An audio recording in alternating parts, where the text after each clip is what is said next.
शिक्षा में सहयोगी दृष्टिकोण विषय पर एजुकेशनलाइज द्वारा आयोजित एजू विजनरी मीट 3 मई को लखनऊ के रेडिसन होटल में बड़ी सफलता के साथ संपन्न हुआ। इस खास आयोजन में उच्च शिक्षा और स्कूली शिक्षा से जुड़े देश के प्रमुख नेतृत्वकर्ता शामिल हुए और शिक्षा में सहयोग की संस्कृति को लेकर गंभीर मंथन किया। एजू विजनरी मीट न सिर्फ नेटवर्किंग और विचार विमर्श का मंच बना, बल्कि यह शिक्षा के क्षेत्र में नवाचार और साझेदारी की एक नई मिसाल भी बना। नमस्कार, कौशल उद्घोष न्यूज में एक बार फिर से आप सभी का स्वागत है, अभिनंदन है, वंदन है। आज हम आए हुए हैं उत्तर प्रदेश की राजधानी लखनऊ के होटल रेडिसन में, जहां पर आई एजुकेशनलाइज नाम से एक ऑर्गेनाइजेशन है, बहुत अच्छा काम कर रही है, शिक्षा जगत से जुड़ी हुई है। और हमारे साथ मौजूद हैं इसकी ओनर और शिखा जी। मैम, जैसा कि हम लोग देख रहे हैं कि आज़ादी के जो हम लोग इंडिपेंडेंस मिली, आज़ादी मिली, उसके लगभग 78 ईयर्स होने वाले हैं और अभी भी हम लोग कहीं न कहीं शिक्षा के क्षेत्र में विकसित नहीं हो पाए हैं, विकासशील रहते हैं।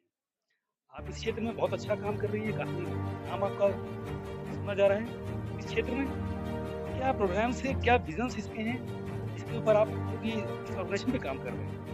मुझे अप्रॉक्सीमेटली 10 साल हो गए, एक डेकेड हो गया एजुकेशन सेक्टर में, और मेरे हिसाब से इसमें काफ़ी चेंजेस आए हैं। और ग्लोबली इंडियन एजुकेशन जो हम बात करें, हम आज के दिन one of the most advanced economy और एक विकसित देश की तरफ बढ़ रहे हैं आगे। अगर हम इसकी बात करें, ये कॉन्फ्रेंस, ये विजन, ये टोटली अगर मैं समराइज करूँ, इट्स ऑल अबाउट कोलैबोरेशन, एक अपॉर्चुनिटीज जो students, teachers, principles, university holder और कॉर्पोरेट्स को हम देना चाहते हैं, जर्नी प्लान करने के लिए, ताकि ग्लोबल सिटीजन ले, जिससे कि not only India but globally we see students going and shining like a star. This is the whole and sole agenda. और इसके लिए हम तकरीबन अराउंड 25 सिटीज में इंडिया में और अराउंड 20 कंट्रीज में बाहर ये इवेंट करते हैं। 400 से ज़्यादा स्कूल आउटरीच रीच आउट करते हैं, जहाँ पे बच्चों को career counselling, workshop oriented learning, skills के ऊपर काम करना, उसका इम्पोर्टेंस बताया जाए। मैं सुन रहा था यहाँ पर रिसर्च पर बात हो रही थी, इनोवेशन पर बात हो रही थी। क्या इम्पोर्टेंस है इसकी और इस क्षेत्र में क्या वह काम कर रहे हैं आपका ऑर्गेनाइजेशन इसके बारे में? बिल्कुल, बिल्कुल। Research and innovation I think plays a very, very important part of growth. Without research हम भी शायद यहाँ नहीं होते। हमने भी काफ़ी रिसर्च किया, तभी आज हम यहाँ खड़े हैं और हम देख रहे हैं कि स्कूल हमें किस तरह एक्सेप्ट कर रहे हैं और हमें बुला रहे हैं कि हमारे यहाँ पे आप डिज़ाइन थिंकिंग का वर्कशॉप करिए, एआई का वर्कशॉप करिए, क्लाउड कंप्यूटिंग का करिए। In fact they want workshops in music with maths, dance with physics. तो इन सब चीज़ों के वर्कशॉप तभी मुमकिन है अगर हम उस पर रिसर्च करें, उसको इनोवेटिवली हम एक्सेप्ट करें और उसको ग्लोबल स्टैंडर्ड के हिसाब से लोगों के सामने प्रस्तुत करें। मैम, जैसा कि हम लोगों ने जो एजुकेशन ली है वो हो सकता है शायद आपने भी वही एजुकेशन ली हो। एक समय था जब जो पढ़ाई होती थी स्कूल में ब्लैक बोर्ड और कॉपीज और इन सब से होती थी। अब एक दूसरा दौर आ गया है, आधुनिक हो गया है सब कुछ। अब एआई और कंप्यूटराइज्ड क्लासेस होती हैं। कहाँ तक इसको बढ़ावा देते हैं या गवर्नमेंट इसमें कितना हेल्प कर रही है और क्या-क्या चैलेंजेस आते हैं आप लोगों के इसमें सामने? पूरा ये जो डिजिटलाइज हो रहा है, इसके अंदर कोई चैलेंजेस का सामना करना पड़ता है कैसे? तो मैं वो चैलेंजेस नहीं बोलूंगी, मैं बोलूंगी वो अपॉर्चुनिटीज है। और मेरे लिए इट्स ऑल अबाउट एजुकेशन। चाहे आप चॉक से पढ़ें, पेंसिल से पढ़ें, पेन से पढ़ें, एआई से पढ़ें, या आप खुद ही पढ़ें। देयर आर मेनी स्टूडेंट्स जो सेल्फ लर्निंग भी करते हैं, कंटेंट्स देख के, किताब से पढ़ते हैं। तो हमारे लिए it's all about information, selection of right careers and courses, and एक स्टेबल नागरिक बनाना। ये नहीं है कि उनको नंबर 1 ही बनना है, but there has to be a happiness quotient, I believe, जिसमें हमारी कंट्री अभी लैक कर रही है। अगर हम हैप्पीनेस क्वोशिएंट में बात करें, इंडिया 100 से भी बिलो आती है। We want to increase that so that whatever income person is earning, he or she is satisfied, he or she accept it happily and look forward for a betterment. तो हमारे लिए पढ़ाई किस माध्यम से हो रही है, that is not important. पढ़ाई हो रही है और सही हो रही है, ये सबसे ज़्यादा जरूरी है। सर, जैसा कि मैंने भी बोला कि आज़ादी के 75 वर्ष बीत चुके हैं।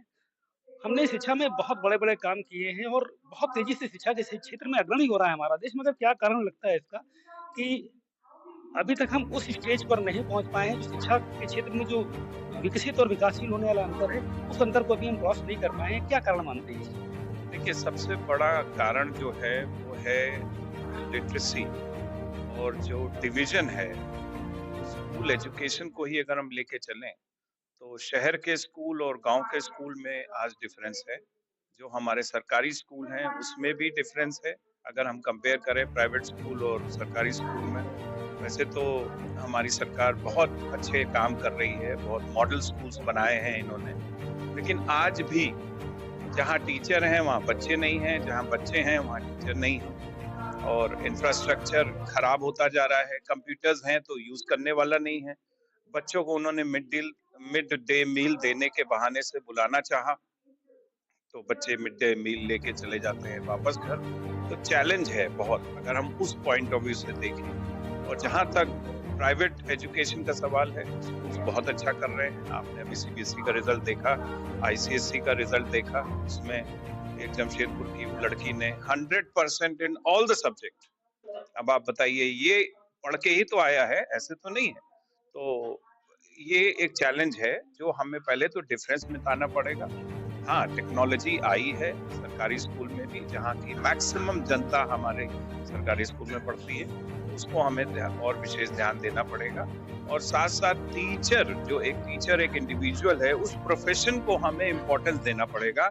आज आप 40 बच्चों की क्लास में पूछिए कि टीचर कौन बनना चाहता है तो शायद एक भी हाथ ना उठेगा।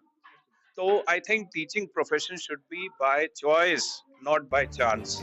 एक ये होना चाहिए टीचर्स को एक रिस्पेक्ट, ऑनर, जैसे कंट्रीज लाइक फिनलैंड, यूरोप, सब जगह बहुत रिकॉग्निशन मिलता है टीचर को। तो यहाँ कुछ नहीं कर पाए तो आप टीचिंग कर रहे हैं, तो ऐसा नहीं होना चाहिए। चलिए दूसरे पावदान में ना आए, ये पहले पावदान पे है इसका। हाँ जी, तो हमें ये फील हो रहा है कि टेक्नोलॉजी की मदद से हम प्रगति कर रहे हैं। ऐसा नहीं है कि नहीं कर रहे हैं, थोड़ा समय लगेगा। और विकसित भारत जो हमारे देश के प्रधानमंत्री सपना दिखा रहे हैं तो वो पूरा होगा। बच्चे हमारे आज भी आईआईटी और आईआईएम में जा रहे हैं, बाहर विदेशों में जा रहे हैं। और अगर हम गिने तो बहुत अच्छा उन्होंने वो किया है, लेकिन हाँ, मास में नहीं हो पाया, वो कमी रह गई। तो उसका यही कारण है कि जो पहले तो डिजिटल डिवाइड को मिटाना है और जो क्वालिटी डिवाइड है, school student of private school and school student of government school, ये थोड़ा विषय है। क्योंकि आज अगर फर्स्ट चॉइस होगी तो बच्चा प्राइवेट स्कूल में ही जाएगा, चाहे वो ब्यूरोक्रेट का बच्चा हो, चाहे आपका हो या हमारा हो।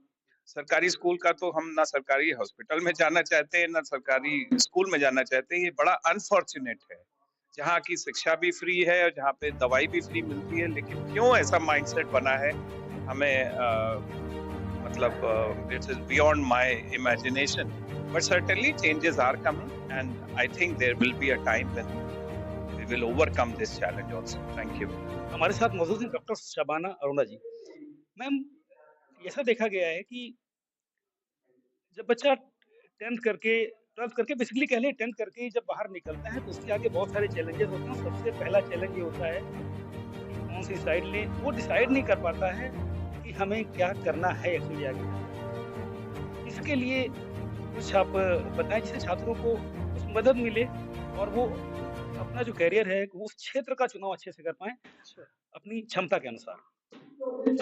धन्यवाद। आपका सवाल बिल्कुल सही है कि बच्चे जब पढ़ते हैं 10वीं और 12वीं के बाद, वो कहीं ना कहीं आप देखेंगे, चाहे वो बीटेक करके आ रहा हो या वो ह्यूमैनिटीज की स्ट्रीम से या डॉक्टर भी हो, तो वो अपना प्रोफेशन चेंज करते हैं। रीजन क्योंकि उन्होंने एक्सपीरियंशियल लर्निंग ना कभी की नहीं होती। बेसिकली स्कूल में पढ़ाते तो हैं, बोर्ड की शिक्षा में हम लोग बच्चों को नंबर देके पास तो कर देते हैं, 100 में से 100 भी आ जाते हैं, पर जब रियल लाइफ की बात आती है ना तो कहीं ना कहीं चूक जाते हैं, क्योंकि वो रियल लाइफ एक्सपीरियंस स्कूल में मिला नहीं था। तो उस रियल लाइफ एक्सपीरियंसेस को आजकल हमारे जैसे स्कूल, जैसे मैं एलन हाउस कलासी लाइट्स को रिप्रेजेंट कर रही हूँ, तो हम जैसे स्कूल के वो गैप समझते हैं कि गैप कहाँ पर आ रहा है, और हम वो रियल लाइफ एक्सपीरियंसेस अपने बच्चों को 6th standard, 7th standard, 8th standard, अभी मैं आपको लाइव एग्जांपल शेयर करूंगी। जैसे अभी गर्मियों की छुट्टियां होने वाली है, तो गर्मियों की छुट्टियों में हम लोगों ने डॉक्टर्स, इंजीनियर्स, आईएएस ऑफिसर, जजेस, लॉयर्स, इन सबको इनवाइट किया हमारे पैनल में, हमारी यूनिवर्सिटी में, कि मेरे बच्चे यहाँ अपने आप को नॉमिनेट करें और रियल लाइफ में जाकर देखें कि एक्चुअली क्लास 1 ऑफिसर कैसे काम करता है, एक बिजनेस हाउस कैसे चलता है, एक बैंक कैसे काम करता है, एक डॉक्टर के दिन में क्या क्या चैलेंजेस होते हैं, सो दैट जब वो अपना करियर डिसाइड करें उनको पता होना चाहिए कि मुझे अपने करियर के साथ साथ क्या क्या चैलेंजेस फेस करने हैं, उसकी भी नॉलेज वो साथ-साथ सीखता रहे। तो ये गैप स्कूल ब्रिज कर सकते हैं, जो हम कर रहे हैं और प्रोग्रेसिव है। जो ये आज कार्यशाला आयोजित की गई है ये किस तरह से मदद करती है या इसका कार्यक्षेत्र क्या है? किस तरह से काम करती है? हालाँकि बहुत अच्छा काम कर रही है, कई जगह इसका नाम सुनने में आता है, मगर इसमें कुछ प्रकाश डालिए किस तरह से ये काम करती है? कार्यशाला अभी की बात करें जब यहाँ पे देखिए कार्यशाला में हमारे पास बहुत सारी यूनिवर्सिटीज और बहुत सारे प्रिंसिपल है। जैसे अभी आपका पिछला सवाल भी इसी से रिलेटेड था कि वो गैप क्यों है हमारे बच्चों में। तो जब यूनिवर्सिटीज आती हैं और स्कूल के साथ मिलती हैं ना, तो हम लोग वो गैप खत्म कर पाते हैं। अभी इस कार्यशाला से हमारे पास महिंद्रा यूनिवर्सिटी, बेनेटन यूनिवर्सिटीज, बहुत सारी और इंटरनेशनल नेशनल यूनिवर्सिटीज आ रही हैं, जो कि स्कूल के साथ 8th-9th से ही जुड़ रही है। ऐसा नहीं है बच्चे को 12th करना उसके बाद ही यूनिवर्सिटी में जाएगा। अभी जब 8th-9th से बच्चा यूनिवर्सिटीज के एक्सपीरियंसेस ले रहा है और जो ऑलरेडी बच्चे यूनिवर्सिटी में पढ़ रहे हैं वो उनको मेंटोरशिप कर रहे हैं, तो फिर बच्चा ये गैप ब्रिज कर देता है। इसीलिए यूनिवर्सिटी और स्कूल का कोलैबोरेशन जरूरी है शुरू से, अर्ली ईयर प्रोग्राम में भी। तो हम लोग वो कोलैबोरेशन को ब्रिज कर रहे हैं। यूनिवर्सिटीज और स्कूल साथ मिलकर बच्चों का अच्छा भविष्य बनाने की कोशिश कर रहे हैं। सर आपका परिचय सर? मेरा नाम शशिधर नजुटाया है। मैं डीन हूँ school of digital media and communication, Mahindra university Hyderabad. Sir जब हम लोग एजुकेशन ले रहे थे, आप एजुकेशन ले रहे थे, तो एक युग था ब्लैक बोर्ड, चॉक और कॉपी बुक्स का ये सारा। अब डिजिटल एजुकेशन और एआई एजुकेशन का पूरा दौर चल रहा है और इसमें काफ़ी उन्नति भी करी जा रही है इसमें। किस नज़रिए से देखते हैं इसको और भविष्य में इसका क्या संयोग बन रहा है? जब कोई टेक्नोलॉजी नया-नया आता है, तो उसके पीछे भागना बहुत स्वाभाविक है।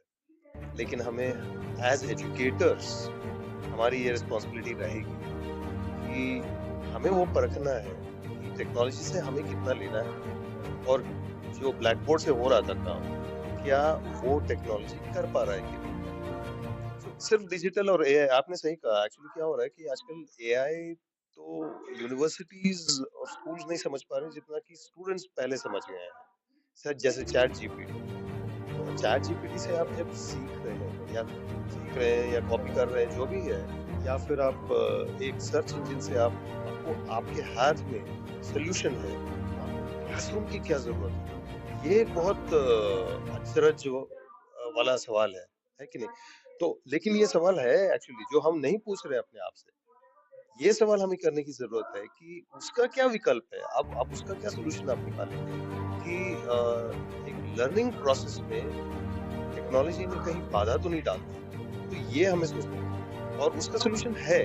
हालांकि मैं अभी कुछ नहीं बता सकता, लेकिन वो जाहिर है कि कुछ सालों में हम एक्सपेरिमेंट करते करते उस चीज को हम खोज निकालेंगे कि जैसे चैट जीपीटी है और अगर एक स्टूडेंट चैट जीपीटी के जरिए आंसर कॉपी करना है, वो उसको अवॉइड किए बिना, मतलब आप ये नहीं कह सकते स्टूडेंट से कि आप टेक्नोलॉजी मत यूज करो।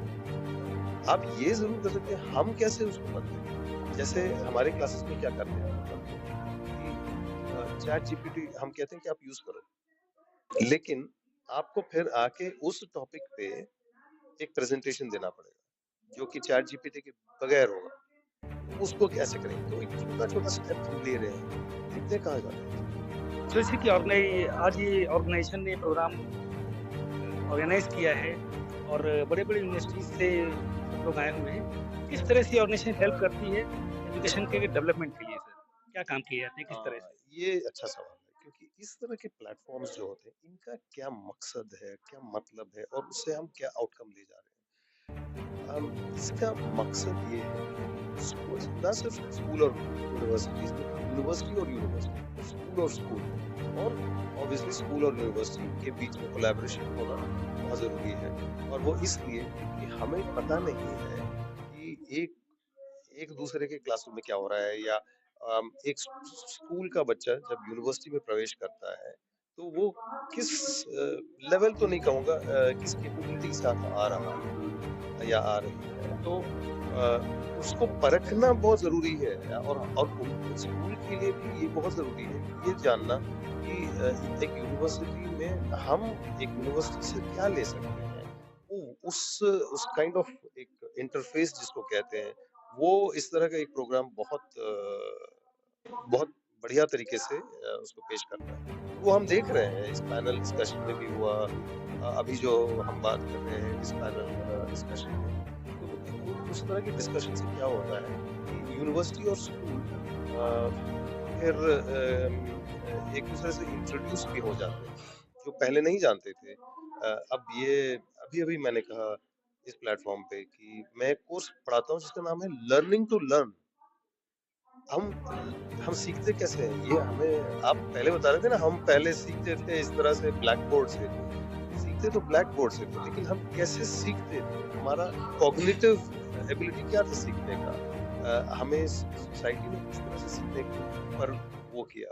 अब कैसा हो रहा है? क्या क्या वो इकोसिस्टम है जिस जिससे हम सीखते हैं?